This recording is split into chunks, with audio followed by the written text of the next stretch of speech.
Assalamualaikum Ustaz. Waalaikumsalam warahmatullahi wabarakatuh. Gimana caranya kita menanggapi saudari kita yang seperti ini malah nggak pernah mau pergi, bahkan mengatakan kita soalim dan sebagainya sampai dia menjauh kita.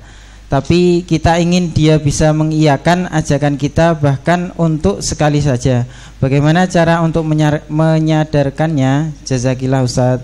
Baik, ud'u ila sabili rabbika bil hikmah. Serulah ke jalan Allah dengan cara yang bijaksana. Kita sampaikan sekali, kemudian belum juga menyahut seruan kita, maka sampaikan sekali lagi. Sudah 5 kali Ustaz, sampaikan lagi. Sudah 100 kali Ustaz, sampaikan lagi. Sampai kapan? Sampai mati. No, karena kita diminta untuk sabar dalam menyeru saudara kita untuk kebaikan. Beberapa hari yang lalu kita berapa kali menyampaikan pengajian tentang kisah Nabi Nuh alaihi salam di surah Hud. Jadi kita menafsirkan Quran di Masjid An-Nur, Provinsi Riau, mulai dari juz yang pertama, dan kita sudah sampai juz yang ke-12, sudah 10 tahun. Satu malam 3 ayat, 2 ayat, 3 ayat, 2 ayat. Nah, ini sudah sampai ke juz yang ke-12, kisah Nabi Nuh alaihi salam di surah Hud. Nabi Nuh itu menyeru kaumnya berapa lama? 950 tahun. Nah, ini kita menyeru kawan kita ini sudah berapa lama? Baru beberapa hari yang lalu, baru 1 tahun 2 tahun. Maka jangan pernah bosan dalam menyeru saudara kita yang lain untuk kebaikan. Maka kita beri semangat diri kita sendiri. Bagaimana ya cara menyemangati diri sendiri? Caranya adalah berhasil kita membawa sahabat kita ke majelis ilmu ini, maka kita akan mendapatkan pahala 2 sekali. Kita dapat, kemudian dia mendapat pahala, seperti mana dia dapat, kita pun juga dapat. Man dalla ala khairin falahu mithlu ajri fa'ilihi. Siapa yang menyuruh orang lain untuk melakukan kebaikan, orang itu akhirnya melakukan kebaikan, maka dia mendapat pahala 1 dan pahala seperti orang itu 1 lagi. Subhanallah. Kalau dia terus ke majelis ilmu ini, setelah kita bawa sekali, maka kita terus dapat. Padahal kita memanggilnya, menyerunya sekali aja dahulu. Tapi dia terus setelah itu, kita terus dapat pahala, tak pernah berhenti. Udah mati pun kita, orang itu masih juga lagi ikut pengajian, maka kita pun terus mendapat pahala. Kemudian orang yang sudah kita bawa itu, dia bawa pula orang lain, 5 pula orang lain dia bawanya, maka kita pun dapat. Itu namanya multi level marketing. Itu namanya. Tapi dalam hal pahala lah. Wah, ini semangat bagi diri kita ini.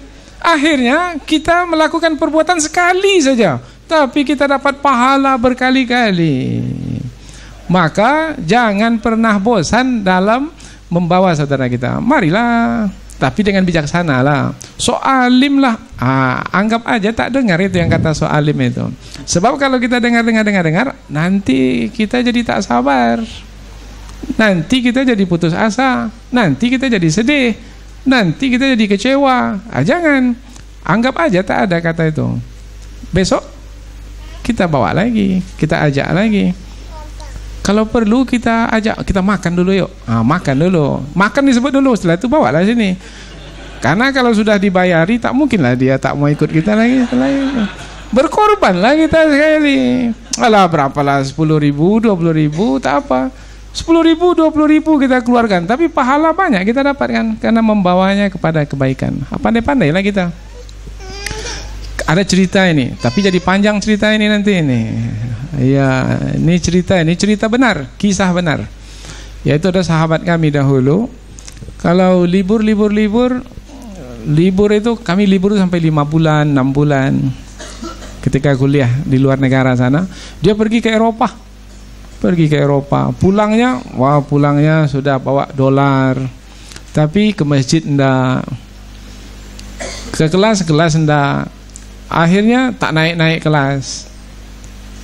Memang betul-betul lah hanyutlah dalam keduniaan. Tapi duitnya banyak, dolar. Dia bekerja di Eropa, gaji dalam dolar.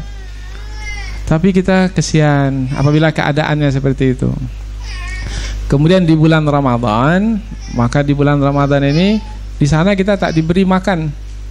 Biasanya kita diberi makan, ada restoran penyediaan makan. Tapi bulan Ramadan di sana kita mesti masak sendiri. Maka kita tawarkan kepada sahabat kita nih, kalau mau bulan Ramadan ini kita masak. Saya pandai masak, biar saya masak. Jadi kami ada beberapa orang. Kata kawan yang satu lagi, biar saya yang belanja ke pasar. Jadi belanja pasar. Yang satu lagi, biar saya yang cuci piring. Kata yang satu lagi, biar saya yang menyiapkan nanti dan mencuci peralatan makan kita ini yang sudah kotor nantinya. Dia ini tak biasa bekerja, memasak tidak. Ke pasar gengsi, mencuci tak mau. Nah, maka kita kan baik, kita tak peduli, kita masukkan aja dalam kelompok ini. Kalau enggak makan dia, karena tak ada orang jualan di luar sana. Ini di luar negara ini. Di mana negaranya ini? Ini dirahasiakan negaranya di mana ini. Kisah. Kemudian awal Ramadan kita sepakat, kita berbuka dengan air saja. Kurma, air, tapi kita tak makan nasi lagi.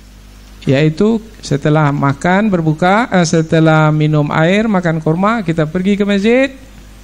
Setelah itu kita pulang, baru kita makan bersama. Setuju? Setuju. Nah, kami semua pergi ke masjid, minum air, makan kurma, pergi ke masjid, pulang lagi. Yang satu nih yang selalu berlibur ke Eropa ini tak ke masjid. Jadi kaki itu memang berat betul ke masjid.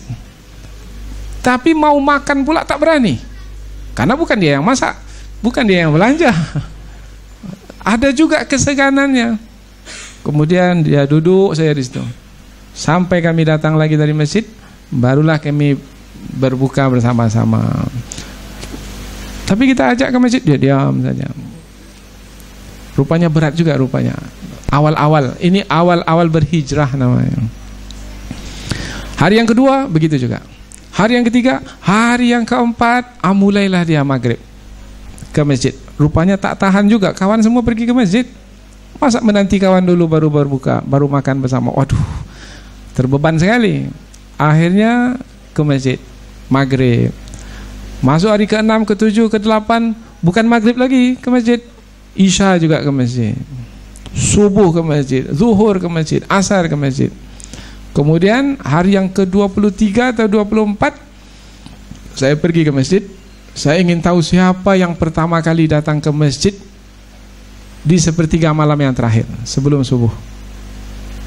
Kosong nampaknya masjid. Kemudian saya masuk, rupanya kawan yang tadi itu yang pertama kali masuk ke masjid. Kalah kita dibuatnya.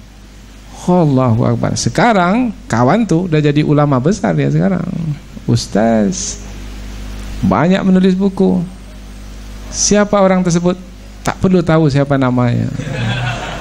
Itulah dia buah dari hijrah. Kita dapat pahala, insya Allah, alhamdulillah. Karena kita mengajak supaya kawan kita ini berubah. Dan alhamdulillah perubahannya itu kebaikan bukan untuk dirinya, untuk keluarganya, untuk masyarakatnya, bahkan untuk umat ini. Maka tidakkah kita mau menjadi orang yang seperti itu?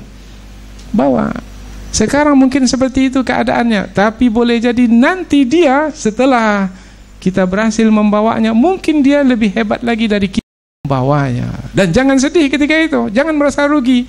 Sebanyak mana dia dapat, sebanyak itu kita juga dapat. 10 buku yang dia buat, pahala 10 buku itu tetap mengalir untuk kita. Nah, itu petua untuk yang masuk. Jadi jangan pernah turun semangat, bosan, mengajak aja. Sudah 5 kali tak juga? Ulangi lagi. Sudah berkali-kali, 100 kali, 200 kali. Terus ulangi mengajak. Sampai kapan? Sampai mati. Insya Allah. Kalaupun tak juga, umpamanya tak berhasil, sampai mati dia tak berubah, apakah kita rugi dalam mengajak? Tidak rugi. Tetap kita mendapat pahala dengan mengajak itu. Karena yang Allah tanya bukan hasil. Yang Allah tanya apa usaha yang sudah dibuat, maka tetap kita mendapatkan balasan kebaikan. Baik. Masya Allah.